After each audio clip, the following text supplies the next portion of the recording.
Bonjour à tous, on se retrouve aujourd'hui pour une nouvelle vidéo. Donc pour rappel, je suis Alexis, cofondateur de Convertix, une agence spécialisée en publicité en ligne qui comprend vos enjeux business et surtout qui aide ses clients à être rentables grâce à la publicité en ligne. Donc le sujet de cette vidéo aujourd'hui, c'est un sujet qui a été demandé par certains d'entre vous, c'est de faire une petite vidéo mise à jour de comment suivre ses conversions sur Google Ads avec Google Tag Manager, mais version 2026 parce que la précédente vidéo qui est sortie déjà il y a un petit moment, on est déjà plus à jour parce que on voit que Google Ads a fait pas mal de mises à jour récemment sur sa plateforme et c'est plus la même manière de créer ses conversions sur Google Ads. Donc l'idée aujourd'hui c'est de vous refaire une petite mise à jour, une petite version améliorée et à jour de cette vidéo de comment suivre ses conversions avec Google Tag Manager sur Google Ads. Et du coup, on se retrouve sur notre outil préféré pour vous montrer un petit peu comment faire une conversion Google Ads sur Tag Manager avec Tag Manager pardon, en 2026. Donc on va prendre le compte du coup de l'agence, hein. On fait de la publicité en ce moment pour l'agence Convertix. Je vous ferai peut-être une vidéo un petit peu analyse des résultats qu'on a eu. Donc pour commencer, on va créer. Donc vous allez aller sur Objectif, récapitulatif, hein, quand vous arrivez sur l'outil, et vous allez cliquer sur Créer une action de conversion.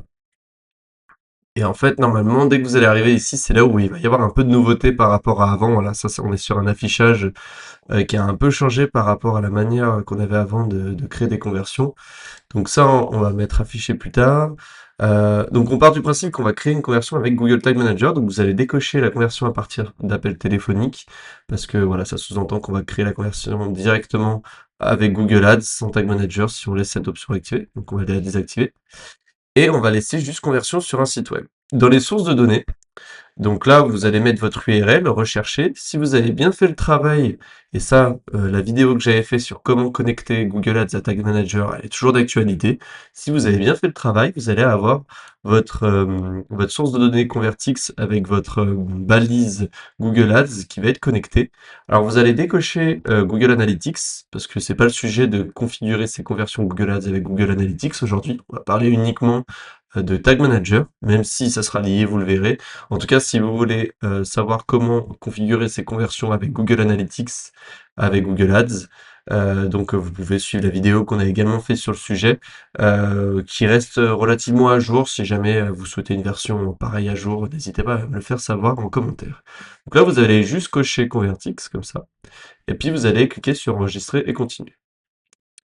Là, vous allez choisir la conversion la plus adaptée à ce que vous voulez créer.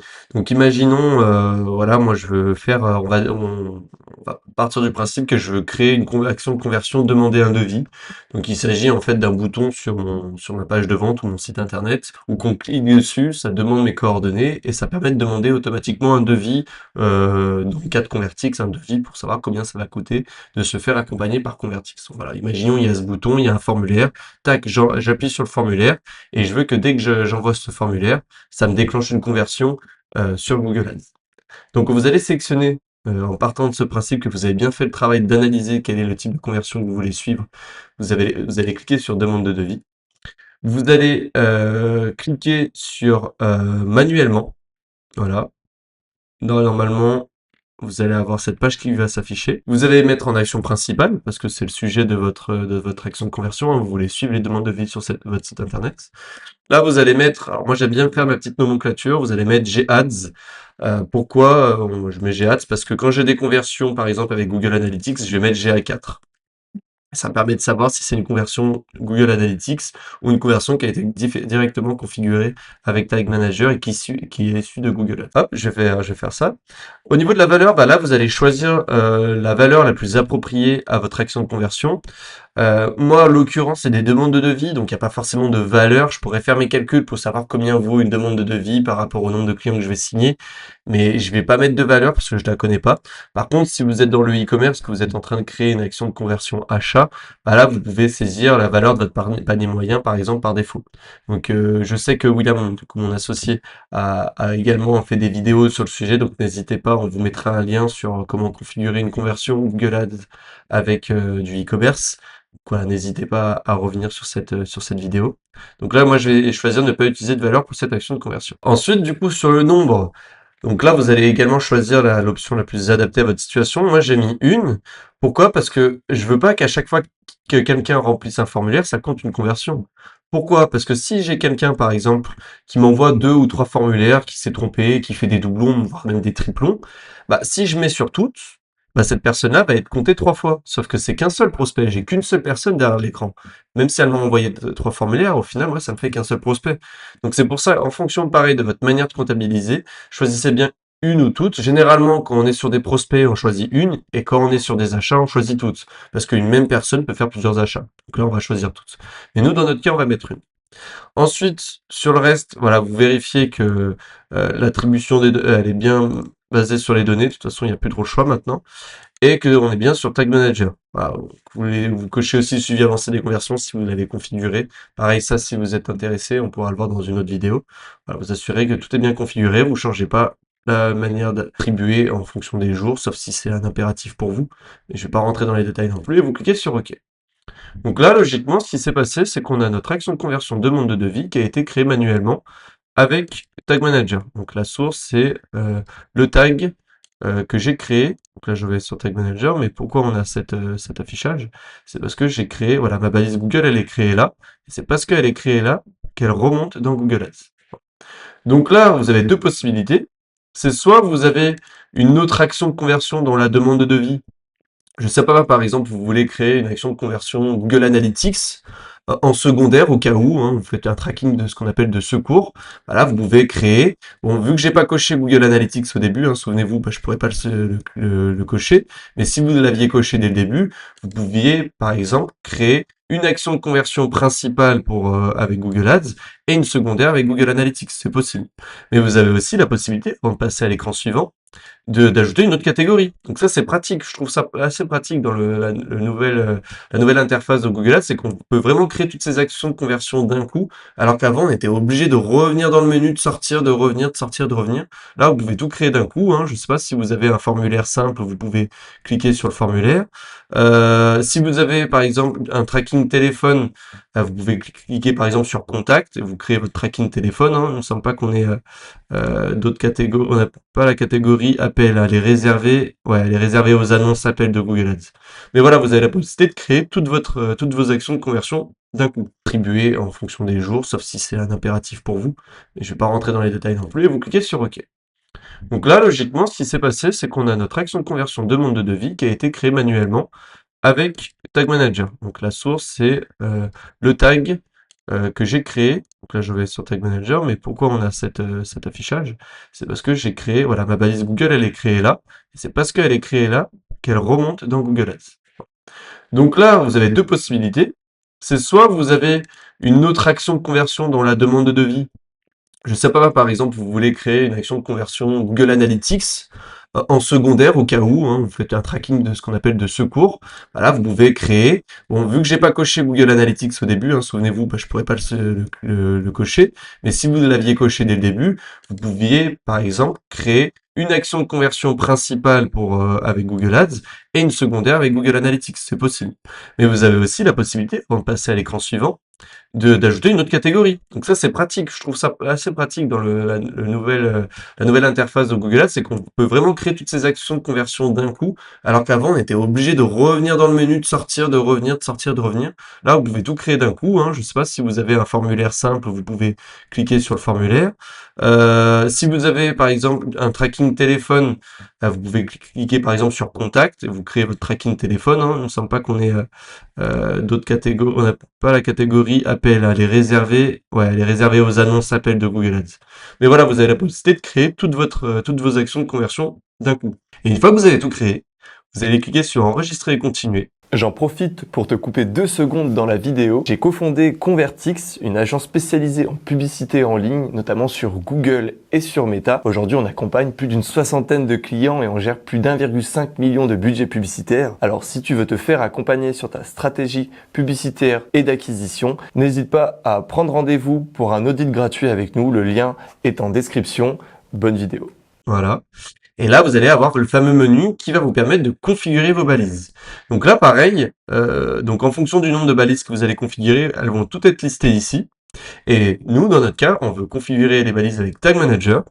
Donc on va cliquer sur Tag Manager. Et là, en fait, vous allez avoir toutes les conversions labels, toutes les données permettant de configurer le tracking sur Tag Manager qui vont être listées ici. Donc c'est super pratique. Encore une fois, je ne sais pas si vous vous souvenez sur l'ancienne interface, vous étiez obligé de rentrer dans la conversion, de sortir, copier-coller le label, parce qu'on sait que l'identifiant de conversion, lui, il bouge pas. Le label, on était obligé de copier-coller à chaque fois. Là, on a tout au même endroit et c'est génial. Donc, pour ceux qui sont un peu novices et qui découvriraient le tracking avec cette vidéo, comment utiliser ce conversion label et cet identifiant de conversion? Bah, c'est assez simple. Vous allez aller sur votre tag manager, donc vous cliquez bien sur la bonne entité, vous allez dans balises, et là vous allez retrouver toutes vos balises. Pareil, si vous voulez avoir une vidéo un peu récap de comment fonctionne Tag Manager, on en a fait une au début qui montre un petit peu quel est le principe d'une balise, d'un déclencheur, etc. N'hésitez pas à vous référer à cette vidéo qui sera en commentaire. Donc une fois qu'on est ici, eh ben, on va créer notre balise. Donc là on va l'appeler GADS, voilà, parce qu'on est sur une balise Google Ads. On va l'appeler conversion, parce que c'est une balise de conversion, et on va lui donner le nom qu'on lui a attribué dans Google Ads. Donc moi, on est sur la demande de devis. Et ben je vais copier exactement ce qui est marqué ici, demande de devis. Je vais cliquer sur configuration de la balise, on va cliquer sur Google Ads, si on est dans Google Ads. On va cliquer sur suivi des conversions Google Ads, parce qu'on veut suivre une conversion Google Ads. Et là, magique, vous allez avoir votre conversion ID et votre conversion label ici. Et ces deux éléments, à quoi ils correspondent? Eh ben, le conversion label, c'est l'identifiant de conversion, hein, traduit en anglais. Vous allez le copier et le coller ici. Si vous avez bien fait le boulot et que vous avez bien paramétré votre balise, vous allez avoir ce petit check vert qui va apparaître. Et puis ensuite, vous allez dans votre conversion label, vous cliquez, vous collez, tadam, là on a relié notre balise Google Ads à Tag Manager, c'est bien. Maintenant, il faut qu'on configure un déclenchement, un déclencheur. C'est bien beau d'avoir configuré une balise, mais il faut que la balise elle puisse se déclencher au moment le plus opportun pour vous. Et ben c'est là où on va configurer notre déclencheur. Donc dans le cas d'un envoi de formulaire ou d'une demande de devis par formulaire, bah, vous avez ce qu'on appelle la balise, donc on va l'appeler déclencheur. Vous avez le déclencheur envoi de formulaire qui est assez pratique à utiliser. On le voit, il est ici. Hop. Donc si jamais vous avez un doublon comme moi, vous voyez, j'ai déjà un déclencheur envoi du formulaire de contact. Si vous voulez pas que ça fasse doublon, c'est-à-dire que dès qu'il y a un formulaire n'importe où sur le site soit envoyé et que ça fasse doublon et qu'en fait ça compte toutes les conversions, alors que vous voulez distinguer les envois de formulaire de contact et les demandes de devis, bah là vous pouvez mettre une spécificité, certains formulaires vous pouvez cocher. Et puis là, par exemple, imaginons voilà, imaginons mon formulaire de demande de devis, elle est sur ma page, imaginons convertix.fr/demande de devis, voilà. Et bah du coup, par exemple, vous pouvez mettre page URL contient demande de devis. Et là, en fait, alors, on n'a pas quitté. Qu'est-ce que concrètement vous avez configuré, hein? C'est un exemple parmi tant d'autres. À vous de trouver le bon déclencheur. Si vous voulez une vidéo sur comment trouver son déclencheur ou même comment le créer avec du JavaScript par exemple ou une injection d'un code sur votre site, vous nous le dites en commentaire, on vous fera une vidéo sur le sujet. C'est à vous de trouver le bon déclencheur en fonction de votre événement.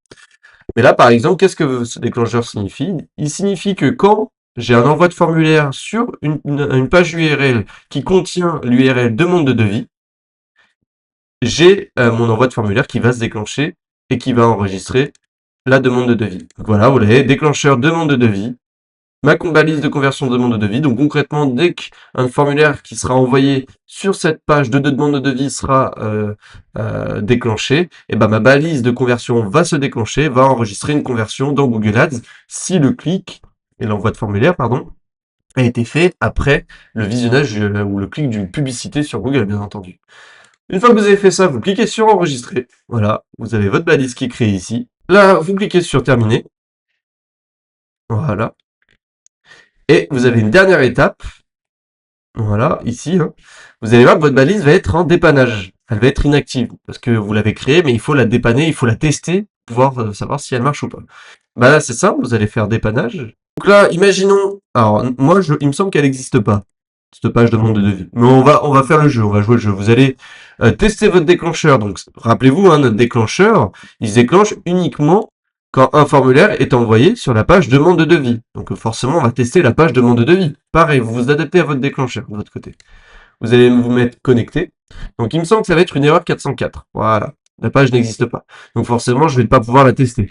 Bon, on va faire un petit test un petit peu. Voilà, on va tourner un petit peu le test. Je vais vraiment vous montrer comment ça marche. Donc on va aller faire le test ailleurs. Je vais cliquer sur contact et là normalement je vais avoir un formulaire. Alors on est sur le contact. Je vais pas tester la balise qu'on a créée demande de devis, mais c'est pour vous montrer. Là je vois que j'ai un petit formulaire, donc on va tester. Tac.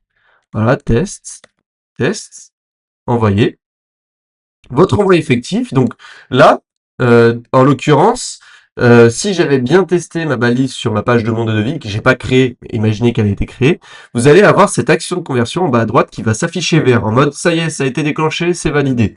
Si elle s'affiche vert, c'est que c'est bon. Si elle fait comme elle fait là, à savoir ne pas s'afficher vert, là, il n'a pas enregistré, hein, pour lui, il n'y a rien qui s'est passé, bah, ça veut dire que votre déclencheur n'a pas fonctionné et qu'il faut le reconfigurer, retester d'une autre manière, peut-être le débugger. Donc là, on voit que ça l'a pas déclenché, donc je suis en erreur. Par contre, si je vais dans mon tag, Assistant, là que je vais voir en fait toutes mes balises qui ont été déclenchées, je vois que dans le nombre de balises déclenchées, j'ai bien mon envoi de formulaire qui a été déclenché. Qu'est-ce que j'ai fait auparavant? On voit, hein. J'ai envoyé un formulaire, Google Tag Manager a identifié que mon formulaire a bien été envoyé, donc c'est bon. Alors pour vous montrer, hein, la balise en votre formulaire, elle est ici. Donc on voit que cette balise que j'ai créée, envoi du formulaire de contact, a bien fonctionné parce qu'elle s'est déclenchée. Donc logiquement, si votre déclencheur et votre balise est bien configurée, vous devriez la voir dans les nombres de balises qui sont déclenchées. Et voilà, donc du coup, logiquement, vous avez testé votre tracking, il fonctionne. Là, vous avez votre balise qui va se mettre en active, comme ici, hein, donc ça marquera aucune conversion récente, mais quand vous allez mettre votre souris dessus, ça va mettre que le suivi des conversions est actif, qu'il n'y aura pas d'erreur. Et du coup, vous avez officiellement configuré votre balise de conversion, votre suivi de conversion sur Google Ads avec Google Tag Manager, version du coup 2026. Donc voilà, bah, c'était tout pour aujourd'hui pour cette vidéo, comment suivre ces conversions avec Google Ads en 2026, avec Tag Manager bien entendu. Si la vidéo vous a plu, n'hésitez pas à mettre un petit like, hein, ça fait toujours plaisir, ça soutient notre travail, de mettre un petit commentaire avec vos retours, vos questions, vos idées de prochaines vidéos. Si vous en avez, n'hésitez pas à nous le faire parvenir en commentaire. N'hésitez pas également à vous abonner, à activer la cloche. Ça permet d'être au courant de tous les derniers tutos qu'on va faire, et Dieu sait qu'il y en a beaucoup qui vont être faits sur cette chaîne, que ce soit sur Google Ads ou sur Meta Ads. Donc voilà, n'hésitez pas à activer la cloche. Si vous avez besoin d'aide, si vous avez des questions, vous voulez approfondir un sujet, ou vous voulez même déléguer en fait cette partie ads parce que voilà, vous voyez que vous n'avez pas le temps ou que ce n'est pas pour vous, bah, n'hésitez pas à prendre rendez-vous avec nous pour un audit de vos comptes ou même pour un appel de découverte. On serait ravis de pouvoir échanger avec vous et vous aider sur vos stratégies d'acquisition publicitaire. C'est tout pour moi pour aujourd'hui. C'était Alexis de l'agence Convertix et je vous dis à bientôt dans une prochaine vidéo.